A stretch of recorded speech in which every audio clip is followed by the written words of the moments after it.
Salut tout le monde, c'est Théo, comment allez-vous? Écoutez, moi ça va extrêmement bien. Alors aujourd'hui on va venir parler du Ocula, c'est un combo de chez Twisted Mess en partenariat avec Oakvape. En premier lieu, je vais vous montrer le moment où je refais le coil tout simplement parce que j'avais pas d'autre coil sous la main.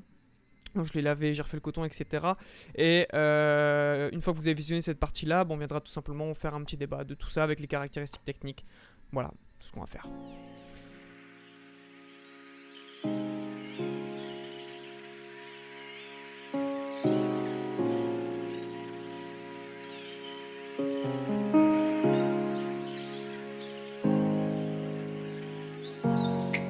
Give me the sunshine. Yeah, yeah.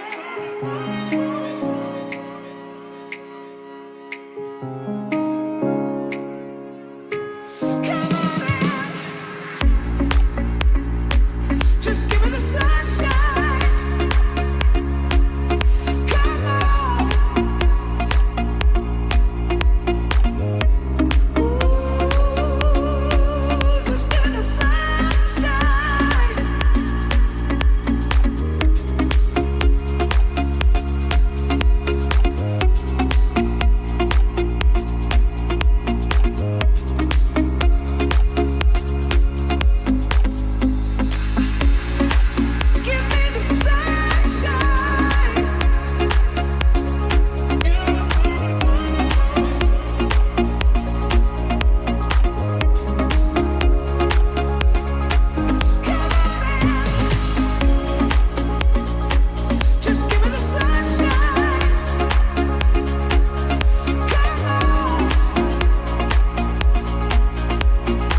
voilà, j'espère que cette petite vision du Ocula en mode rapide vous aura plu. Alors, les retours maintenant par rapport à ce dripper. Pour moi, c'est un dripper qui est axé plutôt va passer bourrin. Tout ce qui sera sur tube méca, tout ce qui sera gros montage, grosse vapeur et très grosse puissance également. Le combo de chez Twisted Mess, si vous connaissez Twisted Mess, vous connaissez ces drippers, vous connaissez la façon où fonctionnent les drippers tout simplement. Et je pense que le Ocula, on est sur quelque chose de très similaire. Au niveau du packaging, on ne change pas les choses, on est sur un plateau... assez costaud quand même, pomme Plo BF fourni, excusez-moi.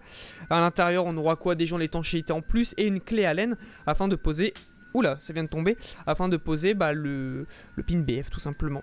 Dans le packaging, sinon c'est quelque chose de très standard. On aura le dripper d'un côté et le drip tip de l'autre. Alors, d'un côté, on aura le cap et de l'autre, on aura le plateau. Voilà, c'était ce que je cherchais. Alors, de ce qu'ils nous disent sur la petite notice, parce que du coup on a aussi une petite notice qui est inclue. Qu'est-ce qu'on peut savoir dessus? Eh ben écoutez, on est sur un diamètre de 24 mm avec une contenance de 5 ml, justement ça on viendra en parler juste après. On est sur un drip type de 10 mm. Et puis voilà, après il y a des nouvelles innovations internales post-clamp design. Voilà, plein de petites bonnes choses, caractéristiques techniques dans tous les cas, c'est en description comme d'hab. Le retour consommateur, voilà, on va être casé au moins là-dessus. C'est un dripper que j'aime bien. Sur le montage, vous avez vu, je suis à 56 watts sur la Vaporesso Luxe, qui est très bien ma foi. Et je trouve que ça manque beaucoup de puissance, parce que justement les arrivées d'air sont très importants, même si vous aurez la possibilité par la suite de régler l'arrivée d'air.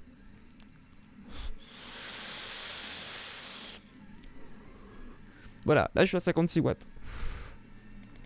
Alors, pour ceux qui me demandent, les coils, c'est des coils qui m'avaient été fournis, je n'ai pas plus d'informations. Je pense que ça doit être des aliens ou des choses comme ça, et je suis à 0,15 ohms. Là, je vais monter à 77 watts. C'est un peu plus punchy quand même. Alors, c'est un dripper que j'aime bien par rapport à l'innovation du plateau.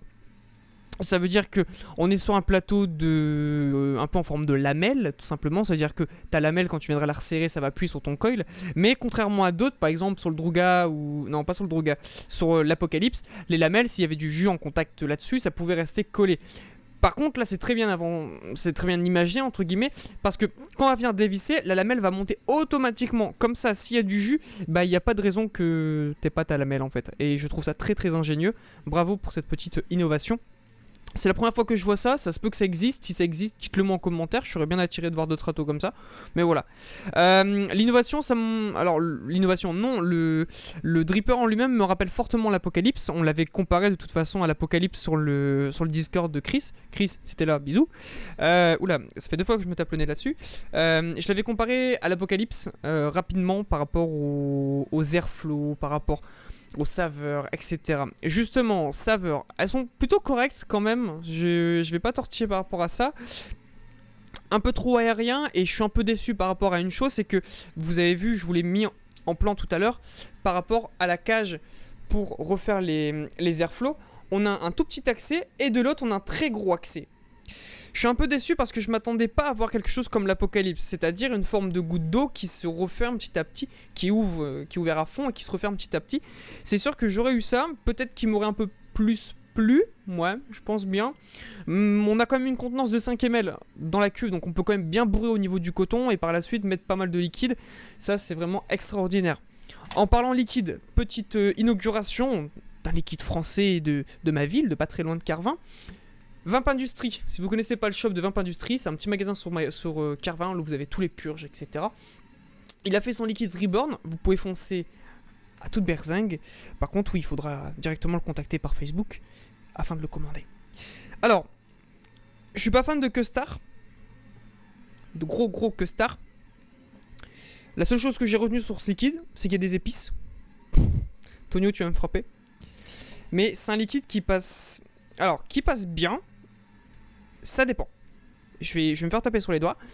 Mais ça dépend. Ça dépend si vous le vapez sur le Zeus, sur le Shotgun, sur le Ocula. Vous allez toujours avoir des saveurs différentes. Et justement, ce côté un peu épice, ça va changer. C'est compliqué, à imager, voire même à en discuter, mais pour le savoir, faut le tester. Voilà. Donc, Vape Industries a sorti son petit liquide, c'est le Reborn. Si vous n'êtes pas fan de Custard ou autre, n'y allez pas, vous allez être fort déçu. Il n'y a pas de fruité ou autre dessus. Voilà. Mais pour les gros adeptes de Custard, c'est vrai que de temps en temps, ça change totalement du fruité. En parlant fruité, je me suis fait un petit Just Fruit de chez Full Moon. On viendra en parler un de ces jours, si j'ai envie. Mais voilà, le Vape Industries, je devais bien en parler. C'était obligé. Donc sur le petit Ocula, pour revenir à nos moutons, sur le Ocula ça passe extrêmement bien parce que les liquides fruités, je trouve que j'ai pas assez de saveur. Et là justement, vu que le jus, on va appeler Tonio, vu que le jus de Tonio est bien tapé au niveau des arômes Custard, ça, tu vois, ça ramène bien.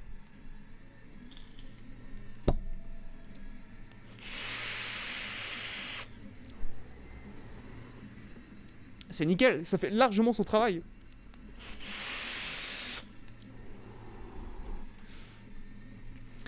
Au niveau prix, si je me trompe pas, il doit être à 40 € sur Even Gift. Il doit être aussi à une trentaine, 35, 36 € en France. Je pense que vous pouvez facilement le trouver là-dessus. Est-ce que c'est un atto coup de cœur? Alors, oui et non. Geek Vape. Oak Vape, j'aime bien tout ce qui est box ou autre. Par contre, les attos, je suis pas trop fan. Le Druga, c'est le seul atto que j'ai vraiment kiffé. Le Ocula, certes, c'est un combo avec Twisted Mess, mais déjà Twisted Mess, je trouvais que c'était un peu trop aérien pour ma part. Ça reste quelque chose de assez personnel, encore une fois. Mais voilà, c'est un dripper. Je pense que du moment où je pense vers l'été où je vais reprendre la vape bourrin, je pense que le Ocula fera très bien son travail. Et justement, si je commence à bien le kiffer, on viendra refaire un petit backup par rapport à tout ça. Je vous invite grandement, s'il vous plaît, à aller voir la description pour les caractéristiques techniques. Voilà, on change le décor, on change aussi la façon de travailler, la façon de faire les vidéos, etc. Donc maintenant, il y a carrément un espace où vous avez toutes les caractéristiques techniques. Également pour les liens, si vous trouvez des liens promotionnels, etc. par rapport à cet atto, n'hésitez pas à les claquer en commentaire. Si ça passe dans les spams ou autre, je les mettrai automatiquement. Comme d'hab, je vous remercie d'avoir visionné cette petite vidéo. Merci Oak Vape infiniment. J'étais pas prêt à recevoir cette petite, ce petit dripper. Oh, c'est chiant ça. J'étais pas prêt à recevoir ce petit dripper et au final il fait extrêmement plaisir. En bottom feeder, faudrait que je le teste, mais faut aussi trouver la petite bottom feeder qui passe bien. Parce que sur la bumper, j'ai peur qu'il faut mettre un gros montage quand même et que ça tienne pas derrière. Donc bon, si vous avez des petits conseils setup sur des tubes méca, des montages, etc., n'hésitez pas à me les dire. J'aimerais bien le foutre sur un tube méca, mais je sais pas trop quoi mettre dessus. Voilà.